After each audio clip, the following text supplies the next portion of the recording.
You wanting to help others is the younger version of you, the inner child that never got help when they were younger. You wanting to help others heal and feel better, feel loved, feel supported is that piece of you that wished you had it when you were younger. I'm going to let that sink in for a second, that the pieces of you that you wish you could have had support, love, nurturing around are the pieces of you now that is looking for validation, looking for ways to help heal that, to love that. And often we project it out and we want to help others. I'm not saying it's a bad thing. I'm not trying to upset anybody, but I want to share and speak to this. I 100% was that person, and that is still probably true. You know, growing up, I went to college. I did what society told me to do. I had to figure out through many different hard courses and lessons in life what I wanted to do in college. And I went to college because my family told me I had to, because I was book smart and I was told I had to go to college. I was the first person in my family to go to college, so I was pushed and told I had to do that, which I did. I got a bachelor's degree in psychology. I got the job that I thought I wanted. I worked as a counselor at a treatment center for teenagers who had suicide attempts, self-harm, and a lot of mental health issues. And the thing is, they didn't want to be there. I wanted to work with teenagers and adolescents because I wanted to be somebody to show them that I care, that what they're going through will end and move through, and like life will get better, that the things happening in life right now aren't as big as we think it is. You know, it's worth it to live, to experience life, to try different things. I was hurt when I was younger. I used to self-harm and hate life for a while and not want to live. So as I grew up, I wanted to be that person to help somebody else. I wanted to be that person for these teenagers to know they're not alone, that it's okay, they're safe, and that I believe in them. When I say that was a soul-draining job, that I tried my best. I did really well. I was a lead counselor. I was moving up. I was doing what I wanted to do, but it was sucking the soul out of me. It was pulling at my heart. I learned a lot, but that was the hardest job I've ever had. I cried often. I had to physically hold kids down from hurting themselves. I was helping, but these kids didn't want to be there. They didn't even want to help. They didn't have hope. They didn't want to do the work to heal and grow. So there was a time back then that I started getting more into spirituality and healing, and they called me Hippie Chelsey because, you know, I did yoga and I brought crystals and I wore tie-dye. They inspired me and taught me a lot. But there was a time that somebody said to me, Chelsey, what in you do you need to heal that you're trying to help heal everybody else? Because I was still trying to fix men. I was attracting unavailable partners. I was trying to help everybody else around me, but I wasn't helping myself enough. I was still numbing and hiding and in toxic cycles with myself and partying and doing too much. I realized as I started going to retreats, to healing sessions, I started going to workshops, and I was like, yeah, I want to help others heal. And people kept saying, you have to heal yourself. You have to work on yourself. And I was like, I've been doing the work. Well, guess what? There's always more to go. There's always another layer, and you have to get to a certain depth before you can help others. So that's the first thing I want to acknowledge here for all the people who are interested in helping others, who are on the spiritual journey, who are waking up and realizing that they have wisdom and they're finding their medicine within them, which I hope you are. I need you to know that you have to put in the work first. You can't lead or teach anybody else to do anything that you have not done yourself. You have to go through the depths of your soul. Go through your dark night of the soul, through the shadows, going deep within of what your own wounds are, what you're carrying from your family.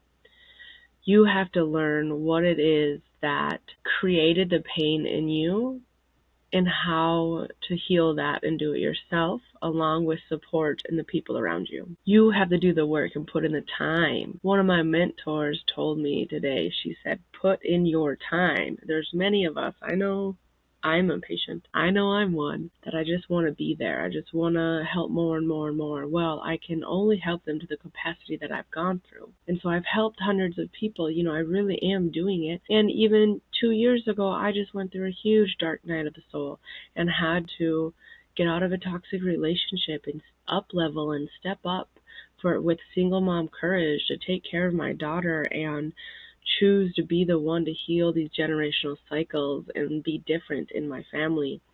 And these things are still coming at me. There's still tests.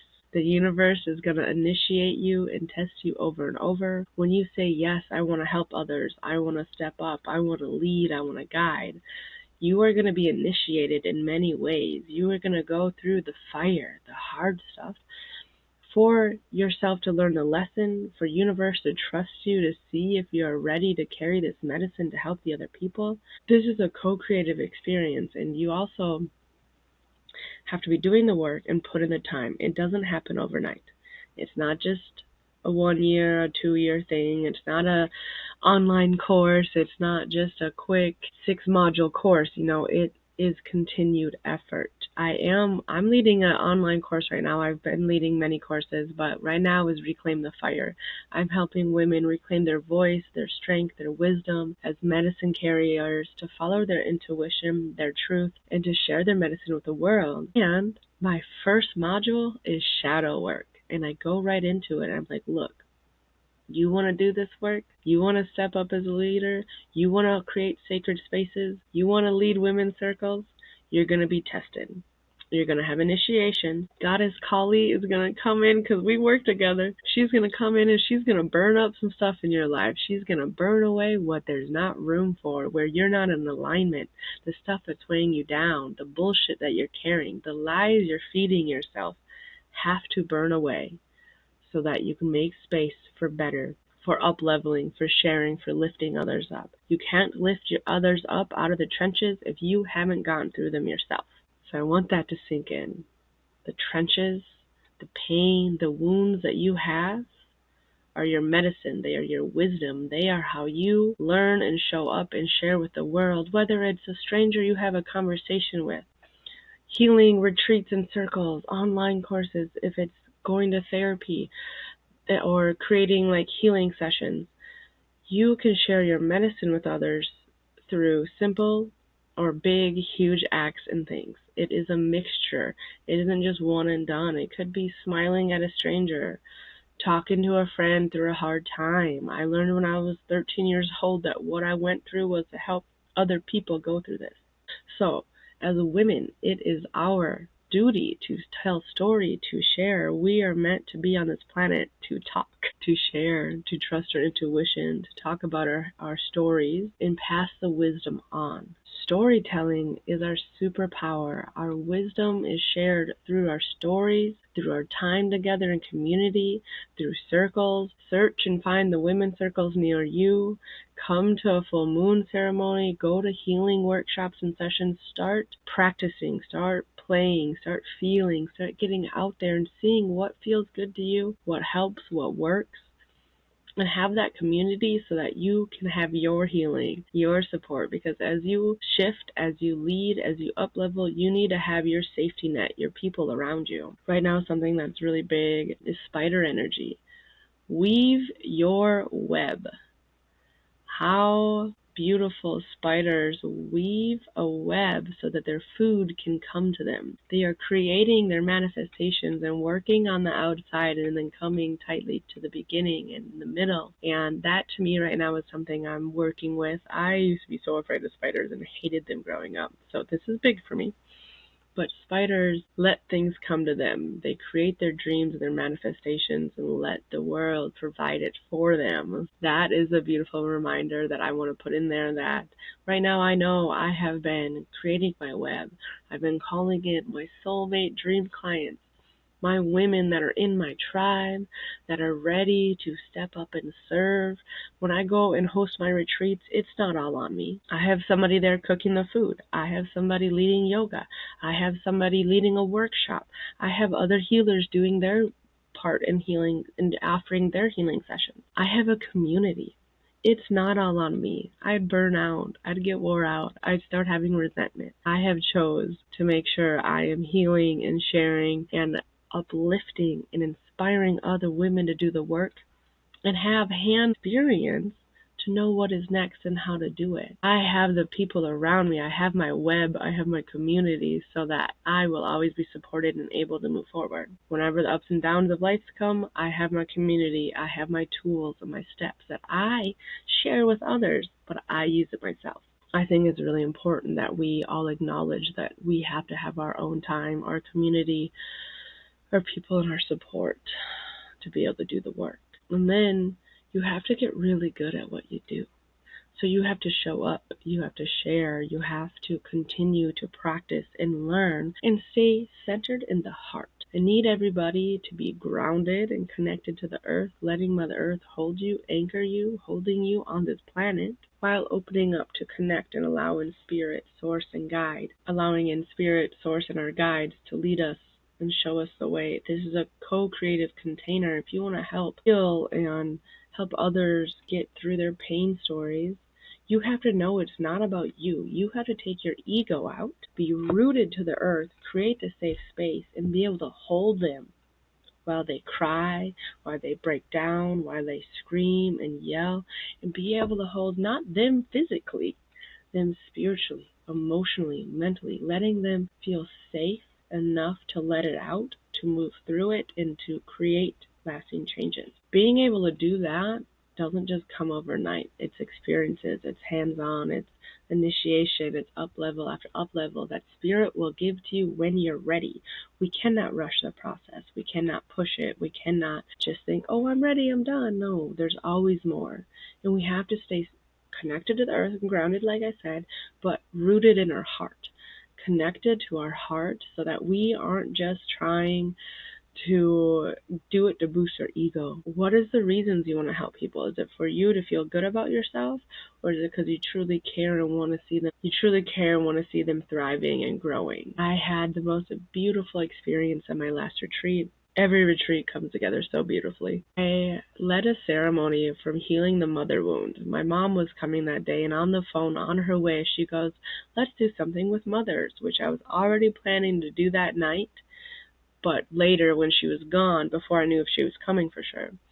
So when she said that, I rearranged the schedule and I made her and somebody else who has big mama energy be up front and hold these women as I took on the place of their mother and let them say out loud to me everything that hurt them. I had to sit there and look the woman in my many women in the eyes that I care about, my friends, my soul sisters, hold them as they cried and they broke down and they brought up their childhood trauma and shared the painful things that they've gone through. I had to hold and be an anchor and look at them with love, with support, with nurturing, as they just poured their heart out to me and broke down because I knew they needed that to heal. I knew they had to let it out and stop holding it. And as I had multiple people do it, we went through one by one while others drummed and sang. In my community, I had anchors set up. I had protectors. I had my people in specific places doing specific things to help the container. There was times I raised that energy and there's times I brought it down back into the safety. You have to know as a space holder, as a leader, as a healer, when to push and when to pull back, breathe, and let them integrate what they're going through. Just because there's this much that they need to do, that does not mean they can do it all at once. They can't do all the healing in one session. We have to let them do little pieces. Sometimes you can push them a little beyond their edges, but if we push too far, too hard, it can be too much for their nervous system, too much for their mental. We have to have aftercare practices and the support and the people in the community and making sure we know what's going on with their mental health or their body and medications. Like, there is so much to it. You can't just stand up and say you're a healer and start doing the work. There's processes, there's initiations, there's people you can apprentice under. Like, please make sure you are doing your healing work, doing your studying, taking your time. You're not just reading a book and knowing what you're doing. It has to be so much more than that. Please, for the safety of all, please make sure that you are doing your training, you're taking your time, you're getting your practice in before you just step up and try to share it with the world. These containers, what I wanted to get to was at that retreat, as this stuff was happening, as these women are crying to me, as I'm going through these emotions and these feelings, and other people are going through it, there was times where I got to see and watch the women who were part of it step into their power as women to heal through singing, through their voice, through drumming, through opening up and yelling and screaming. Sometimes I had to bring it down, but she was processing her own trauma and other people's trauma. There are places and things that happen that are indescribable, that you cannot just sign up for and expect it to happen, that they just happen. Spirit initiates you when you're ready. And as the ceremony's ending and we're all going through these beautiful emotions and I'm watching them heal generational pain within them and every woman in that room, I gotta just say, I was in front of the room with my mom there, a good soul sister, and another one sitting in front of me, and I just gotta cry happy tears of this is it. I created my community. I created my space. I'm helping my people heal. And it's not all on me. It's my proud mama moment of all the people around me stepping into their power, doing their part as healers. And it was so beautiful and juicy, and it made me so happy. I get to create those spaces for people. I get to push and then lean back a little bit and then push again when they're ready. That is just a natural, intuitive thing. There's some people I know I have to push harder, and you kind of learn as you go. I still have plenty to learn. I'm still constantly talking to my mentors. I'm still getting my healings done. I'm still doing my trainings. I'm still young and in the middle of it. I still have a lot more to go. I'm not saying I'm better than anybody, that I know everything. I keep myself humbled. I may make jokes and be cocky once in a while because I have confidence, but I do keep myself humbled in the spiritual world because there's a lot out there. And if you don't know about the weird energies and entities that are out there, protect yourself. Make sure you're taking care of yourself, cleansing yourself energetically, spiritually.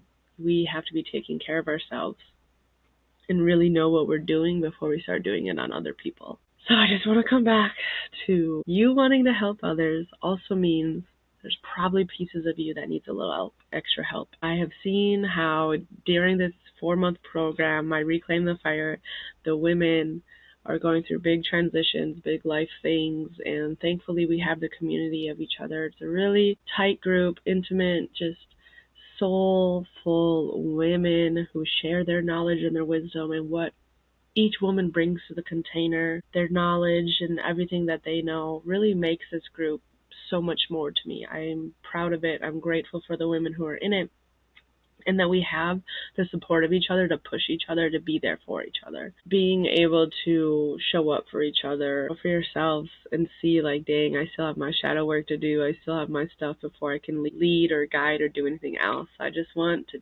come in here and remind you all to make sure you are doing your inner work, that if you're interested in doing more, if you want to lean in, if you want to learn more about breaking the cycles and doing the one-to-one coaching and digging into what it is your ancestral patterns are, what you learned through childhood. If you want support for inner child healing and shifting through the pain that is stuck in your body and trauma, I would love to do one-on-one work with you. If you are interested in having a group container with other women who are interested in healing and want to learn about shadow work and go through ceremonies and initiations to get you ready to start opening up to your own magic, just preparing you for your connection to spirit and guide, and preparing you to host women's circles. I would love to have you. I'd love to share with you and bring you into Reclaim the Fire. You can always visit ChelseaWildfire.com.